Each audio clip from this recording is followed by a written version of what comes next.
Nike's foundational success was not primarily driven by conventional business talent or capital. Instead, it stemmed from a profound understanding of human desire.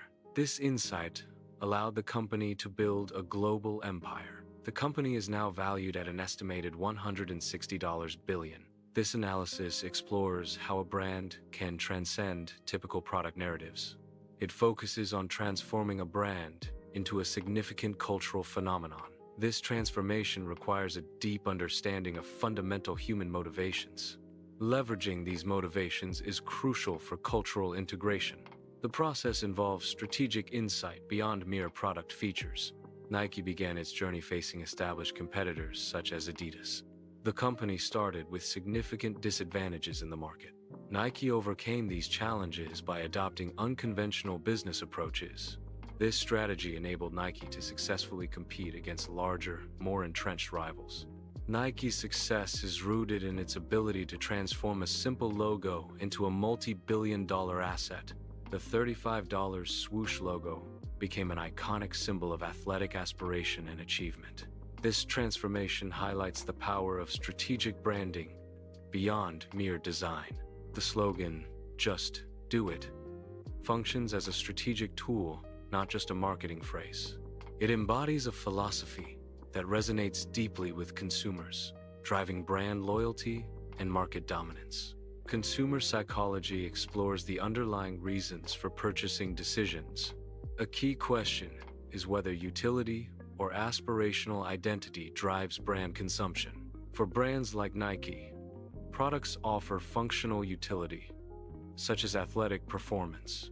However, these products also embody an aspirational identity and self-belief. Consumers may buy for the perceived status, values, or lifestyle associated with the brand. Understanding this balance is crucial for effective marketing and brand positioning strategies. Phil Knight, an ordinary runner, began an unexpected entrepreneurial journey. He initially harbored an aversion to traditional sales practices. This personal trait presented a unique challenge to his business aspirations. Despite these obstacles, Knight defied conventional expectations for business success. His path diverged from typical entrepreneurial profiles, highlighting his unique approach. This marked the unconventional beginning of a significant business venture. In 1962, a 24-year-old, Phil Knight traveled to Japan with an ambitious goal. He sought a distribution deal with the established shoe manufacturer, Onitsuka Tiger. Knight fabricated the existence of a company, Blue Ribbon Sports, to secure the deal. This act of strategic audacity marked the early beginnings of a major sports brand. Following a pivotal deal, Knight began managing his new business with limited resources. He maintained his primary role as an accountant during the day to ensure financial stability. By night, he transitioned to selling shoes directly from his car trunk at track meets. This dual effort demonstrated exceptional resourcefulness and dedication to his nascent venture. Nike's initial growth was not driven by a grand vision or extensive marketing campaigns. Instead, it was propelled by an intense, singular focus on the product itself. This obsession extended to the efficient and effective distribution of their products. This dedication to product and distribution was the primary force behind Nike's early success. Bill Bowerman, coach and co-founder, championed a culture of continuous improvement in athletic performance. His methodology focused on meticulous attention to minute details to gain competitive advantages. Bowerman optimized for factors like milliseconds in race times and grams in shoe weight. This approach aimed to enhance overall athletic capability through precise adjustments. Bill Bowerman, a track coach, sought to improve running shoe performance. He observed the pattern of a waffle iron, inspiring a new sole design. This led to the innovative waffle sole, providing superior traction for runners. The design also made running shoes significantly lighter, enhancing athlete agility. The invention of the waffle sole marked a pivotal moment in Nike's history. It represented a significant shift in the company's strategic focus. Nike transitioned from merely selling existing products to active innovation. This innovation aimed to continuously improve athletic footwear through new designs. Nike's foundational identity was built upon an applied science approach. This involved a relentless pursuit of marginal gains in athletic performance. The company achieved this through continuous experimentation and technical refinement. This scientific methodology drove product innovation and competitive advantage. Market inertia refers to the resistance of established industries to change and new entrants. Nike's strategy involved a sustained obsession with incremental improvements in product design and function. This persistent focus on innovation allowed Nike to challenge existing industry giants. Through continuous development, Nike successfully surpassed its competitors in the market. This demonstrates that consistent innovation is a powerful force against market inertia. In 1971, a pivotal moment occurred in the history of sports footwear. The partnership with Onitsuka Tiger, a Japanese shoe manufacturer, was dissolved. This dissolution necessitated the emergence of a new independent brand. The entity known today as Nike was thus compelled to establish its own identity. This marked a rapid and crucial period for the brand's independent genesis. The iconic Nike swoosh logo was designed by Carolyn Davidson, a graphic design student. Davidson was commissioned to create a logo for Blue Ribbon Sports, later known as Nike. She was paid a modest fee of $35 for her design work. Her creation, the swoosh, aimed to convey movement and speed. Initially, Nike co-founder Phil Knight gave the logo a lukewarm reception. Despite the initial doubt, the swoosh became one of the most recognizable logos globally. The inherent value of a symbol or design is not predetermined at its inception. For instance, the ultimate value of Nike's swoosh was not intrinsic to its initial design. Its significance was forged through Nike's subsequent actions and consistent performance. Strategic and consistent brand messaging played a crucial role in its meaning attribution. This process demonstrates that meaning is actively created and developed over time. Therefore, value is attributed through sustained effort and consistent brand representation, not found. Nike's success exemplifies the principle of prioritizing action over perfection in strategic execution. Decisive action, even without complete certainty or ideal design, is often more critical for progress.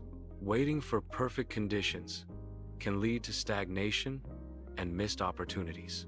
This approach suggests that confidence and clarity frequently emerge as a result of taking action, thus initiating steps rather than prolonged planning drives momentum and eventual success. Nike implemented a radical outsourcing model for its manufacturing operations.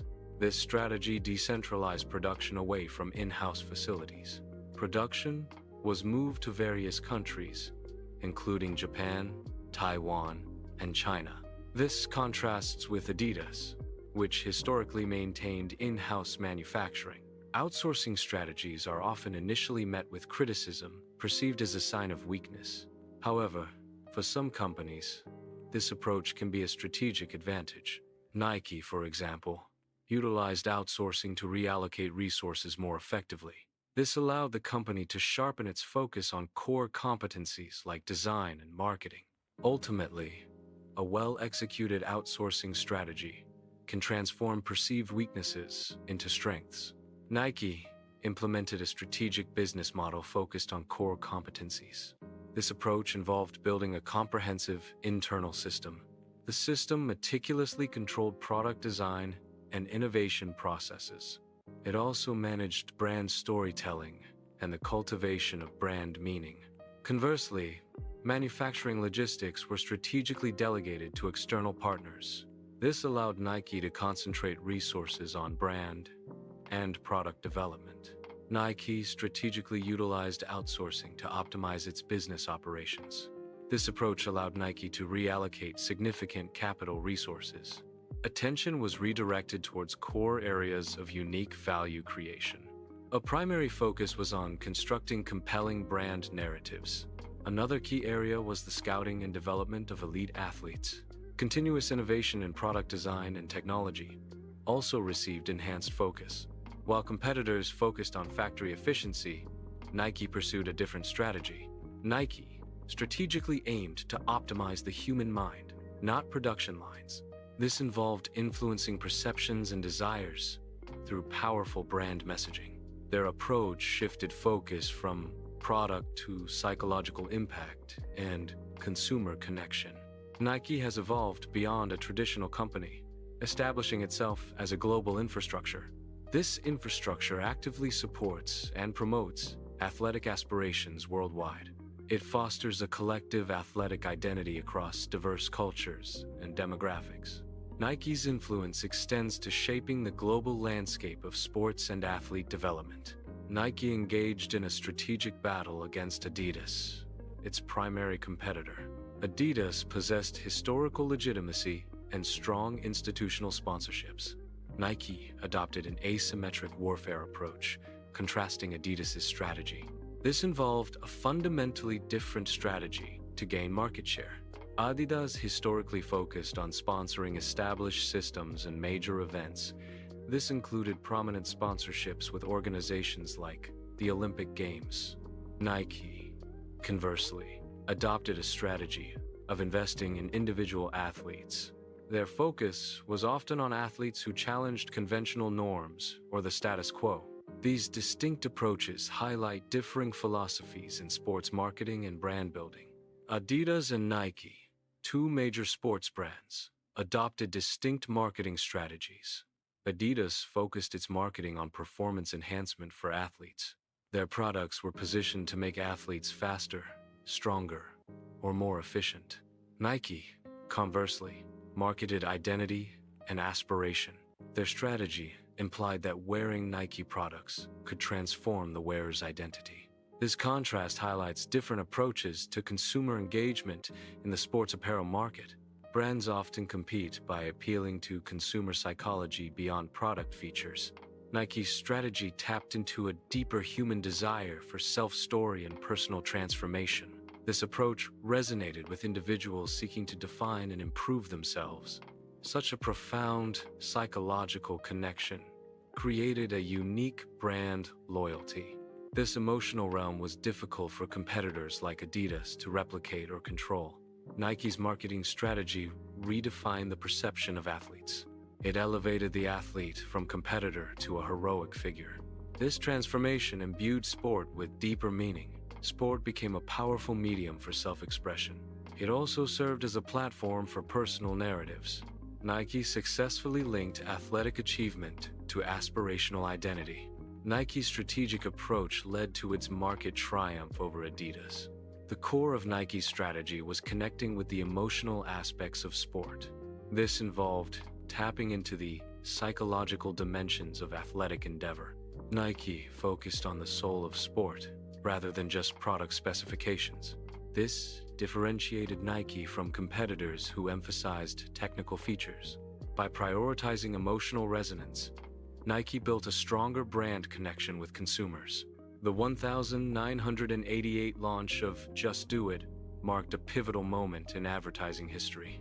It transcended its role as a mere advertising slogan, becoming a cultural phenomenon. The phrase established itself as a commanding philosophy, inspiring action and determination. It evolved into a belief system, influencing attitudes towards sports and personal achievement. The phrase "just do it" serves as a direct challenge to inaction and hesitation. It confronts feelings of stagnation, encouraging immediate engagement. The imperative bypasses the need for extensive preparation or contemplation. It removes preconditions, such as perceived strength, talent, or readiness. The message promotes taking action without requiring prior self-assessment. It simplifies decision-making by focusing on the act of doing. A slogan's power can transcend its original context, such as sports. Its message can resonate deeply with individuals facing diverse challenges. This includes struggles encountered in entrepreneurship and business ventures. It also applies to the broader complexities and obstacles of life itself. The slogan provides inspiration when confronting failure and overcoming fear. Thus, its core message achieves universal applicability across various human experiences. Nike has successfully established a global belief system that extends beyond its origins. Initially known for athletic wear, the brand transcended its product-centric identity. This transformation involved creating a powerful narrative and emotional connection with consumers. The belief system targets individuals experiencing inertia or seeking motivation. It inspires action and perseverance, resonating with a universal human desire for progress. Thus, Nike evolved into a symbol of empowerment, influencing a global audience. Nike has successfully commercialized the abstract concept of human willpower. The brand transformed the act of striving and personal effort into a marketable philosophy. This strategy aligns products with the pursuit of personal goals and determination. Nike's marketing effectively connects its offerings to the consumer's inner drive. This approach positions willpower as a consumable and aspirational brand attribute. Nike products transcend mere athletic wear, embodying a distinct philosophy. Wearing Nike signifies an affirmation of this core brand philosophy. The philosophy actively dismisses common excuses and self-doubt. It emphasizes the critical importance of taking immediate action. Furthermore, the philosophy champions the value of unwavering perseverance. Thus, Nike products symbolize a commitment to overcoming obstacles and achieving goals. In 1984, Nike faced a significant challenge in the athletic footwear market. The company was experiencing declining market share, primarily due to fierce competition from Reebok. To counteract this trend, Nike embarked on a high-stakes strategic initiative. This involved pursuing a partnership with emerging basketball star Michael Jordan. Jordan initially favored Adidas, making Nike's pursuit a considerable risk for the company.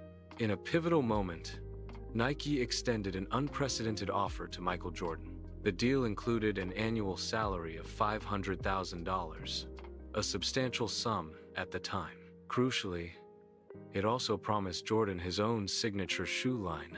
This concept of a signature athlete product line was revolutionary for the industry. The agreement set a new standard for athlete endorsements and brand partnerships. The Air Jordan line emerged from a pivotal agreement in athlete endorsements. This collaboration marked a significant shift in sports marketing strategies. It established a new benchmark for athlete brand partnerships. The agreement led to the creation of the iconic Air Jordan product line. This launch initiated a new era in the commercialization of sports figures. The Air Jordan brand became a global phenomenon, influencing sports and fashion. The NBA banned Michael Jordan's colorful Air Jordans for violating uniform regulations. This ban created a significant controversy around the new basketball shoes. Instead of complying with the NBA's rules, Nike saw an opportunity. Nike capitalized on the ban, turning the controversy into a marketing advantage. This strategy amplified the shoe's appeal and boosted its sales significantly. Nike faced a $5,000 fine for each game Michael Jordan wore his banned shoes. The NBA prohibited the shoes due to color regulations, deeming them non-compliant. Nike willingly paid these penalties, transforming a financial cost into a bold statement. This act of defiance became a powerful marketing strategy, enhancing brand image. Nike strategically positioned Michael Jordan as an icon of defiance against established norms. This marketing approach reframed a product ban as a symbol of rebellion. The ban, initially a challenge, was transformed into a distinctive product feature. This narrative resonated deeply with consumers, fostering a strong emotional connection. The strategy successfully leveraged controversy to enhance brand appeal and consumer engagement. Nike's strategic moves have significantly solidified its market dominance within the industry. The brand's approach champions individual expression, setting it apart from competitors. This strategy contrasts with traditional adherence to institutional rules. Nike's positioning emphasizes personal identity over established conventions. This distinct brand philosophy has been a key factor in its sustained market leadership. Nike did not invent the human desire for self-improvement. This intrinsic drive is a fundamental aspect of human nature. Nike expertly weaponized this desire, They transform this drive into a marketable product. Nike successfully commercialized the abstract concept of permission. This permission refers to the internal license individuals grant themselves.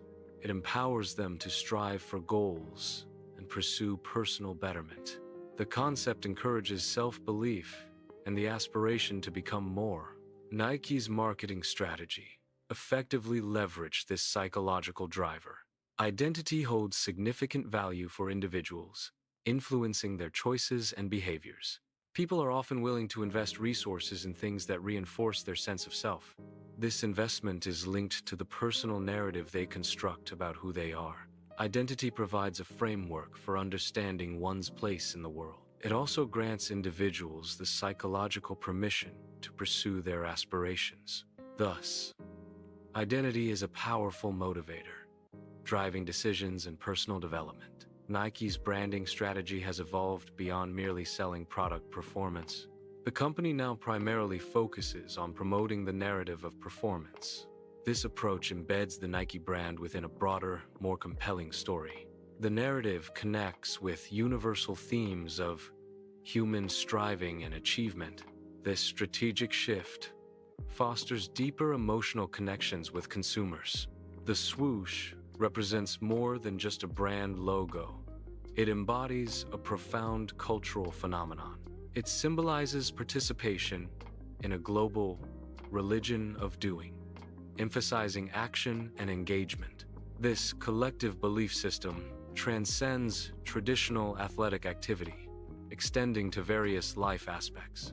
It fosters a shared ethos of striving, achievement, and continuous self-improvement.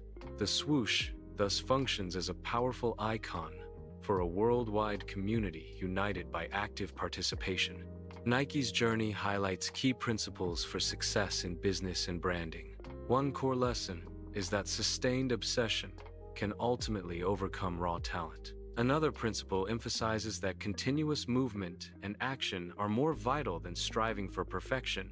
Controlling the meaning and narrative of a brand is superior to attempting to control every aspect. This means focusing on the core message and values resonates more effectively with audiences. Finally, ideologies and shared beliefs scale more effectively and broadly than mere product brands.